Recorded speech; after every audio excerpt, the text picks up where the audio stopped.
আল্লাহ সব কিছু সম্পর্কে জ্ঞাত। এর মানে কি জানেন? এর মানে হলো তিনি আপনার অবস্থা সম্পূর্ণরূপে জানেন। এমনকি আমরা নিজেদের অবস্থা নিজেরা যতটুকু বুঝি, তিনি তার চেয়েও ভালো জানেন। তিনি জানেন আমাদের সমস্যাগুলো, আমাদের অনুভূতিগুলো, আমাদের ভাবনাগুলো, যে ভাবনাগুলো আমরা প্রকাশ করছি আর যে ভাবনাগুলো আমাদের মাথায় গোপনে চলছে। আপনার স্বামী বা স্ত্রী, ছেলে বা মেয়ে এসে জিজ্ঞেস করে, কি হয়েছে তোমার? কিছুই না। যদিও অনেক কিছু মাথায় ঘুরছে, কিন্তু আপনি বলছেন কিছুই না, কারণ আপনি জানেন তারা এটা সহ্য করতে পারবে না। কিন্তু আল্লাহ জানেন কিছুই না মানে অনেক কিছু। তিনি একেবারে সঠিকভাবে জানেন কোন ধরনের দুশ্চিন্তায় আপনি ভুগছেন, আর এই সব কিছু পরিপূর্ণরূপে জেনেই তিনি আপনাকে উপদেশ দিয়ে থাকেন। অনেক সময় আমরা এরকম অন্যায্য চিন্তা করি যে কোরআন এসেছে শুধু আমাদের ধর্মীয় উপদেশ দিতে।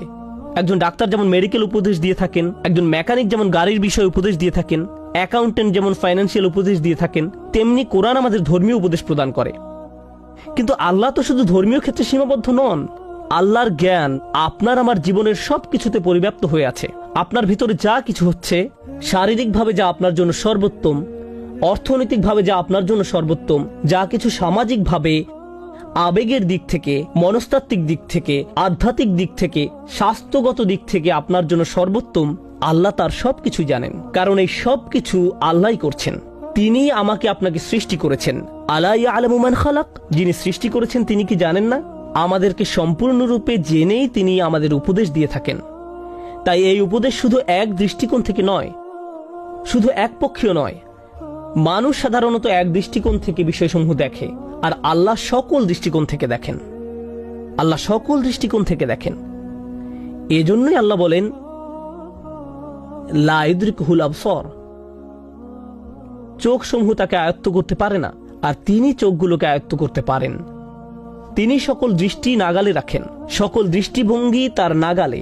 তো এমন নয় যে আল্লাহ আপনার দৃষ্টিভঙ্গি বিবেচনায় নেননি। কখনো কখনো মানুষ আল্লাহর বই থেকে কোনো উপদেশ শুনে, অথবা আপনি নিজেই আল্লাহর বইয়ের কোনো উপদেশ নিয়ে চিন্তা ভাবনা করে বলেন, হ্যাঁ এটা একটা ভালো ধর্মীয় বক্তব্য, কিন্তু আমার পরিস্থিতি স্পেশাল, এই উপদেশ আমার জন্য প্রযোজ্য নয়। কেননা মানুষ তো আর আমার অবস্থা পুরোপুরি জানে না। অন্য একজন হয়তো আপনার পরিস্থিতির বিষয়ে পুরোপুরি অবগত নয়, আল্লাহ নিশ্চিতভাবেই জানেন। আর আল্লাহ এই উপদেশ গ্রন্থ মানব জাতিকে দিয়েছেন প্রত্যেকটা মানুষ সম্পর্কে জেনে, তাদের সকল সমস্যা, তাদের সকল প্রয়োজনের কথা একত্রে জেনেই। ইনিই হলেন আল্লাহ। আল্লাহু আলিমুন হাকিম, আল্লাহ জ্ঞানী এবং সুবিজ্ঞ। এই বইটি প্রজ্ঞাময়। আল আলিম নামের সাথে যুক্ত হয়ে আল্লাহর যে নামটি অনেকবার কোরআনে এসেছে তা হল আস-সামি'। তিনি শুনে থাকেন, তিনি শুনেন। আল্লাহু সামিউন আলিম, ইন্নাল্লাহা হুয়াস সামিউল আলিম। তিনি শুনেন এবং জানেন। মানব জাতি আল্লাহর কাছে কাঁদছে, নিজেরা একে অন্যের কাছে কাঁদছে, অন্যের কাছে নিজেদের সমস্যাগুলো বলছে, অথবা নিজেই নিজের সাথে কথা বলছে, আর আল্লাহ এর সবকিছুই শুনছেন, সবকিছু। আর এই সবকিছু বিবেচনায় নিয়েই তিনি আমাদেরকে কোরআন দিয়েছেন। এটি আমাদের প্রতি আল্লাহর দয়া, যখন তিনি বলছেন, তোমাদের রবের পক্ষ থেকে একটি উপদেশ এসেছে, ওয়াশিফাউল লিমা ফি সুদূর, এটা এসেছে তোমাদের বুকের ভিতরে যা আছে তার চিকিৎসা দিতে। কারণ তিনি জানেন আমাদের বুকের ভিতরে কি হচ্ছে, তিনি জানেন আমি কি অনুভব করছি, তিনি জানেন আমি কিসের মধ্য দিয়ে দিন পার করছি। ঠিক যেমন একজন ডাক্তার আপনাকে চিকিৎসা দিয়ে থাকেন, প্রেসক্রিপশন দিয়ে থাকেন। অনেক সময় যা মানতে ভালো লাগে না, আপনার যদি দাঁতের সমস্যা থাকে, কোনো ডাক্তার আপনাকে বলবে না যে আমার মনে হয় তুমি যথেষ্ট পরিমাণ চকলেট খাচ্ছ না, তোমার যা ভালো লাগে তাই করা উচিত। মাঝে মাঝে এমন চিকিৎসা দেওয়া হয় যা পালন করা অনেক কষ্টের। কখনো কখনো রুট ক্যানেল করতে হয়, ঠিক কিনা? কখনো কখনো আপনার জন্য সর্বোত্তম হলো সার্জারি করা। কখনো কখনো আপনাকে কষ্টকর অভিজ্ঞতার ভিতর দিয়ে যেতে হয়, কারণ আপনার জন্য এটি উত্তম। কখনো দেখা যায় কারো শরীরের কোনো একটি অঙ্গে ভয়ঙ্কর রকমের অসুখ হয়, আর তা শরীরের অন্যান্য অঙ্গেও ছড়িয়ে পড়েছে, তখন ওই অঙ্গ কেটে ফেলার পরামর্শ দেওয়া হয়। শরীরের কোনো একটি অঙ্গ হারিয়ে ফেলা অকল্পনীয় বেদনাদায়ক। আপনাকে তখন দুইটার যে কোনো একটা বেছে নিতে বলা হয়, হয় ওই অঙ্গ কেটে ফেলুন, অথবা ক্যান্সার সারা শরীরে ছড়িয়ে পড়বে। তাহলে কখনো কখনো খুবই কষ্টদায়ক পরামর্শ দেওয়া হয়, আপনাকে কষ্ট দেওয়ার উদ্দেশ্যে নয়, বরং ধ্বংস থেকে বাঁচানোর জন্য, মহা ক্ষতি থেকে রক্ষা করার জন্য। আসা আন তুহিব্বু শাইআন ওয়া হুয়া শাররুল লাকুম, কোনো জিনিস আপনার দারুণ পছন্দ কিন্তু এটা আসলে আপনার জন্য ভালো নয়। আন তাকরাহু শাইআন ওয়া হুয়া খায়রুল লাকুম, এমনও হতে পারে কোনো জিনিস আপনি অপছন্দ করেন কিন্তু এটা আসলে আপনার জন্য উত্তম। কোনটা আমাদের জন্য ভালো আর কোনটা ভালো নয়, আমরা তা দেখি বা না দেখি, আল্লাহ তার জ্ঞান থেকে আমাদেরকে উপদেশ দান করেন। তিনি আমাদের সাথে কথা বলেন, আমাদেরকে শিক্ষা দান করেন। আল্লাহ বলেন, ওয়াত্তাকুল্লাহ ওয়া ইউআল্লিমুকুমুল্লাহ, আল্লাহ সম্পর্কে সচেতন থাকো এবং আল্লাহ তোমাদেরকে শিক্ষাদান করেন। এই বিষয়ে সর্বশেষ যে কথাটি বলতে চাই তা হলো ভালো এবং মন্দের তফাৎ।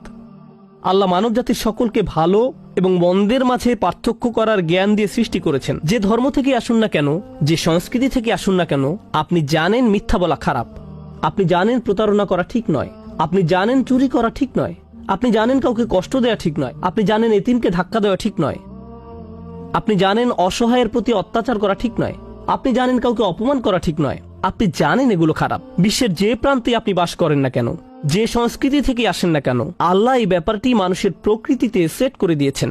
আমরা এই পৃথিবীতে আসার পূর্বেই আল্লাহ আমাদের ভেতরে এটা প্রোগ্রাম করে দিয়েছেন। সুতরাং এটা সার্বজনীন। কিন্তু এর বাইরেও এমন অনেক বিষয় আছে যেগুলো সম্পর্কে আমরা কোনোদিনও জানতাম না, যে ব্যাপারগুলো ভালো নাকি মন্দ।